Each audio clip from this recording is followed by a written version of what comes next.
I think about Orsum and I think about the trials and tribulations we all went through in council, what it did to the community, how it polarized people, how it really upset the residents and the businesses that were going to be impacted by Orsum. Uh, um, then it became this them and us thing. Uh, and it just, that's what I remember right now.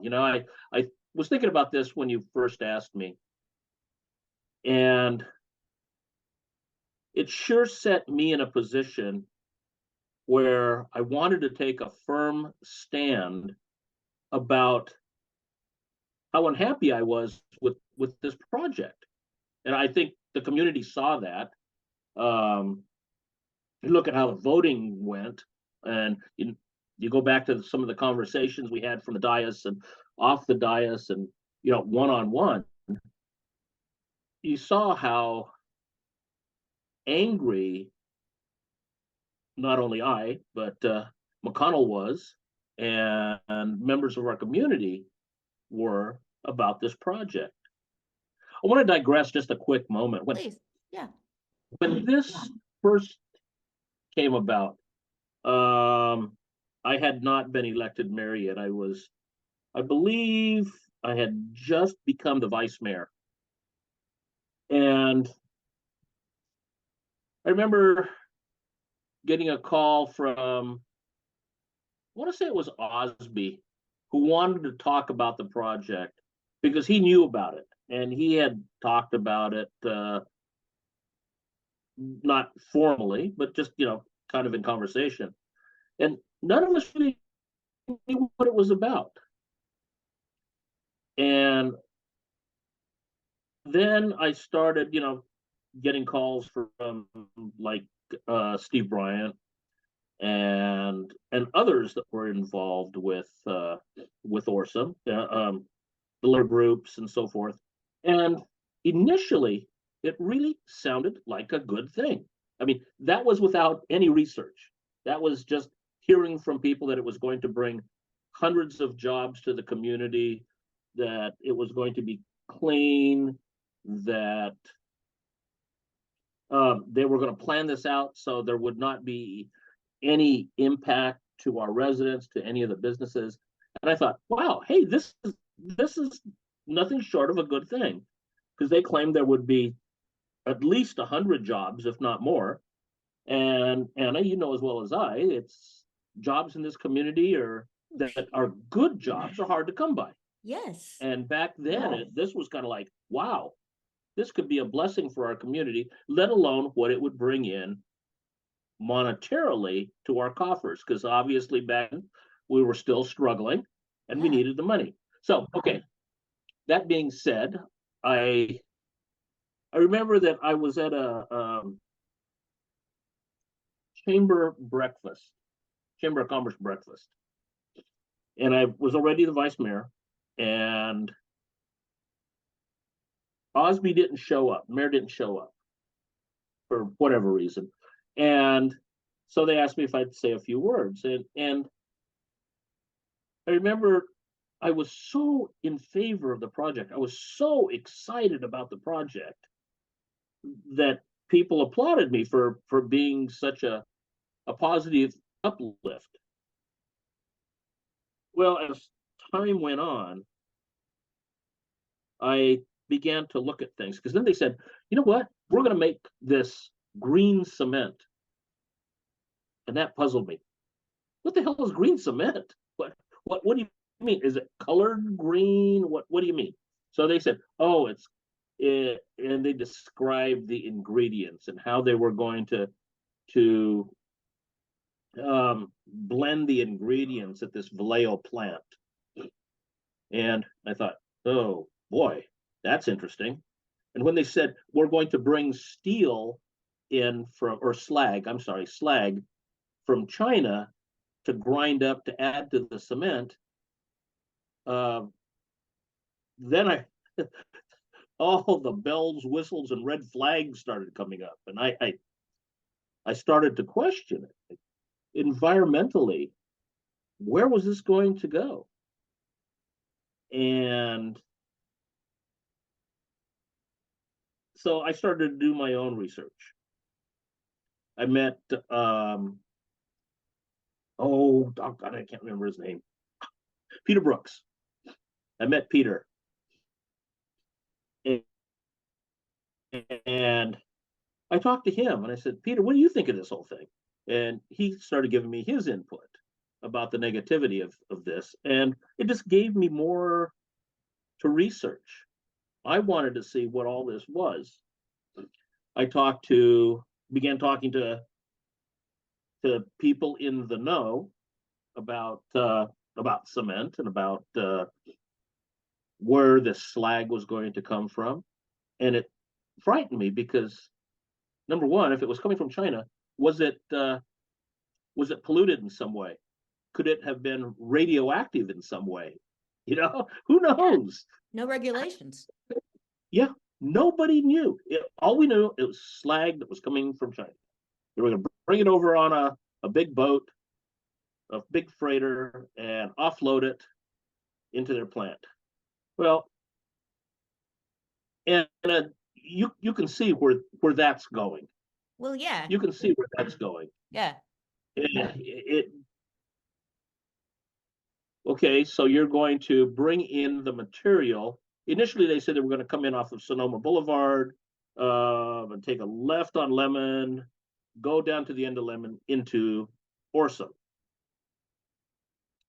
That was their initial comment or initial plan.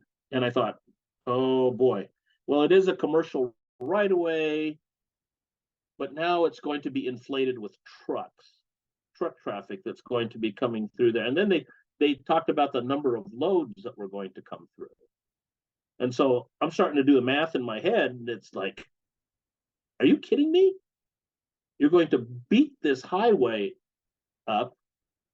The hydrocarbons that are coming from the diesel is going to be tremendous, let alone the noise of these vehicles that are coming through.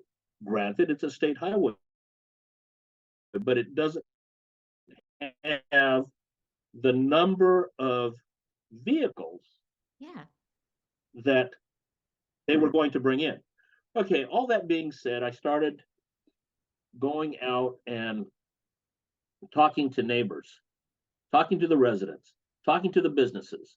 I started driving the various routes they claimed they were going to take. And then the route they settled on was the one that was going to come off of 80 at Curtola, come up Lemon, cross Sonoma, and then go all the way over to the plant. And I looked at that and I went, wait a sec. Look at all these businesses that are here, let alone the residents. There's that playground that was right there. The kids are always playing there. And I thought, man, that's going to be loud. And then the reverse, when they're coming down the hill and they turn on their Jacob brake, the Jake brake, which is a diesel, anyway, it's a brake that is very loud and it slows the vehicles down. So they'll make that noise coming down that hill. I really began to question this. And then when I went up on the hill where the residences are, I went up and talked to them, and I asked if I could go in their backyards and look down onto Orsom, or the proposed site, and it was, wow, look at this. You're going to have the dust, the noise. They claimed they were going to work 24/7, so you're going to have the light from nighttime. You're going to have all the sound that's going on. Yeah, something that is crushing rock and material is not going to be quiet. And they said, oh, we'll tone it down. Okay, Steve, tell me how are we going to tone this down? And it was very clear to me that this project was not a good fit for Vallejo based on what it was going to do to the businesses. There were several businesses down on Lemon that were going to move out if this had passed. And they're good businesses. I know all their owners, and these are good businesses that employ Vallejo residents. So needless to say, that turned my mind around on where I wanted to go with this project. I became Peter and I back then talked a lot, and I made it very, very clear that I was not going to support this project. And the more we talked about it at council meetings, the more we talked about it in closed session, I was adamant I was not going to support Orsom. We did have some positive interaction with them on a couple occasions. They were going to reduce the amount of truck traffic, but still, I didn't think that was sufficient. And then, of course, they were a big contributor and a big flag waver when we celebrated the Emory S land when it came to Vallejo. What Do you is remember that? No, I don't think it was here. What is The that? Emory, oh, it was one of two submarine tenders that came to Mare Island Dry Dock for some work. And back when Mare Island was still Mare Island, when big naval ships would come in, the city, the residents would turn out. There would be a high school band playing, we'd wave flags. It was a pretty big deal. So I wanted to do that for the Emory because it was one of the very, very first gray ships that came back to Mare Island for work. So we did. We set that up, and the folks from Orsom contributed big time to banners and all this stuff, which kind of like I went, they're trying to kiss up to us so that we. Sure. But it was a positive interaction. In fact, Steve Bryant and I hung several banners together, and I felt that was a positive thing, but it was not going to change my mind about Orsom. As a matter of fact, throughout the whole thing with the Emory, we never once talked about Orsom. Never once. And that was pretty good. But like I said, they were contributors. I attended, and I think you were there, the BACMED meeting at Martin Luther King Center in South Vallejo. That meeting really angered members of the community because the Bay Area Air Quality Control District came and presented, and they talked about the pollutants, the parts per million, what they believed was going to happen with the vessels that came in, because they were going to leave their engines running.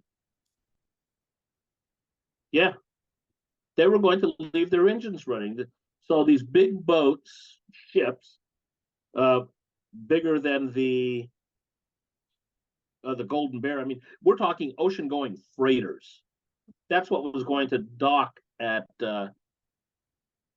Orsom.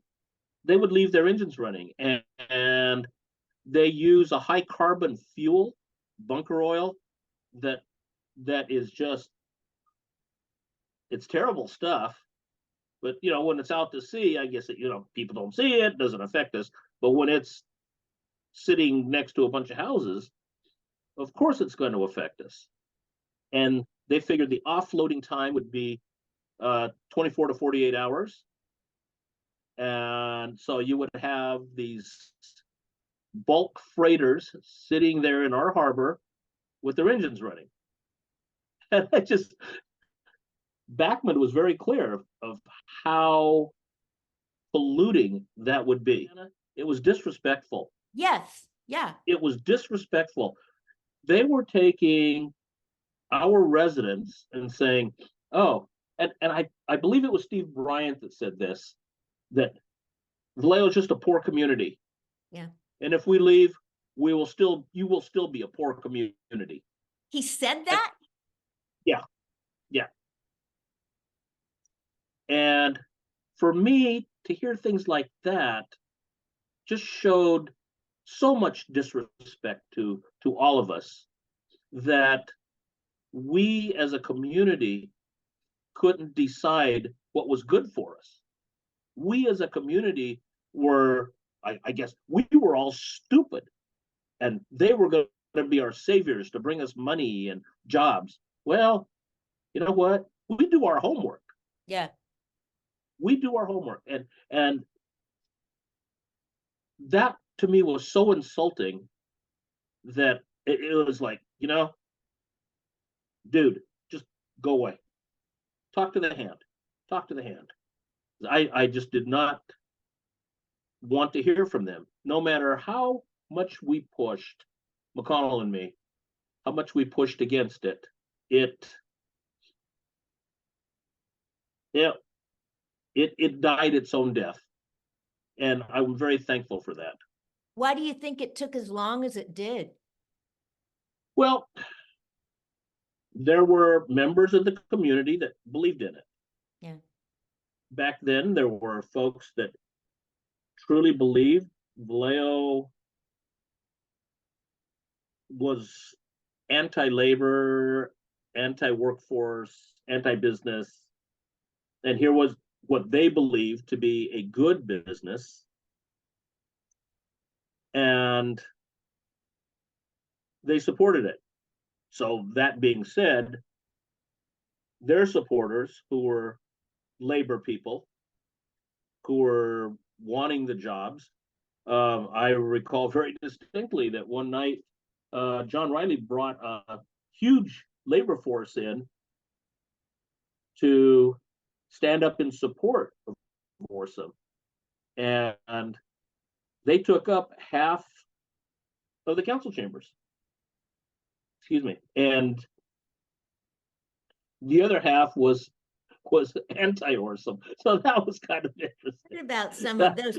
And probably a lot of them don't live in Vallejo. Correct. Their Correct. kids weren't. A lot of those folks, Yeah. they didn't live in Vallejo. They were there were some of them that did, and they were interested in the project because it was a job. Yeah. And back then there weren't that many good union jobs at the time. I think we were in an economic downturn at the time. Yeah. Yeah. So anyway, my posture towards the whole program just took a total dump. Well, yeah, it probably took a toll. Not. Yeah, but I'm sure it took a personal toll. It did, because there were people who were my friends. They're still my friends. Yeah. But were very angry with me for not supporting the project. And they said, you know what? When I became mayor, I said I would represent everybody. I did not have certain little cliques that I was going to take care of. It doesn't work that way. Yeah. At least for me, it doesn't work that way. And I said I make my own decisions based on my own research and what I get from staff. And my own research, by talking to staff, by talking to residents and businesses, made it very clear that Orsom was not a project that was going to be good for Vallejo. So I'm quite frankly, I was pretty proud of that decision. Well, I'm proud that it failed. I'm really proud that it failed. I remember when we all got together at Peter Brooks's house for a party after it went away and they pulled out. Yeah, we did some major celebrating, and I'm proud of that. I'm proud of all the people that came together to say, no, this is not going to happen in our hood, which was good. All they could say is, we're making green cement out of slag. We're going to work 24/7. We're going to have these lights on. Oh, and they kept talking about, we're going to have 100, maybe 200 employees. Well, that was kind of untrue because the plant was automated. And so it was only going to have maybe a dozen people on site, maybe. The number they had for all these people that were going to be there were the truck drivers. Right. And they weren't employed by Orsum. They Yeah. were independent contractors. They're Yeah. hauling the material back and forth. So that was such a that that was kind of a stretch of the truth. Well, yeah. And So yeah. and then the economic impact for Vallejo that they claimed we were going to get was only if they sold the the cement. And if I recall, they wanted a tax break. So no, that just didn't sit well with me. Now I could be wrong on that, because it's been quite a few years. But I seem to recall that there was discussion about a tax break. So those are my thoughts of Orsum. Um, I am thankful, very thankful that it didn't happen. Well, yeah. McConnell and I took our lumps. We both got beat up by labor and by some of their fervent supporters. Mhm. But you know what? I'm sorry. That's maybe 100 people who are angry with us when I've got thousands that are going to be physically impacted by this place. So, these are people that live there. They're going to be, they're going to hear it, see it, smell it, breathe it. Yeah. Who am I going to support? When I got sworn in to be the mayor, I was sworn in to support Vallejo, and that's exactly what I wanted to do. Yeah. Well, I just, that was one, Anna, that you couldn't say, yo, yeah, this is great. Oh, this is so good. No, no, no, you can't do that. You have to look at the big picture. And that's what I did. Like I said, initially I was, oh yeah, yay. And then as I looked into it more, it was like, are you kidding me? Yeah. There were things I couldn't say that we did in closed session. Yeah. Closed session you can't make public. That's why it's closed session. Yeah. And there were things that were said in there that I couldn't discuss, because the project is well, I don't know. There's a statute of limitation. There could be. I think it's 10 years. So like there were some things that we had to be careful with. Yeah. And I didn't want to violate that because I value our charter and I value having credibility. Yeah. Yeah. So anyway, yeah, that's where I was with that. This was truly one of the things that really opened my eyes to our residents and their desires.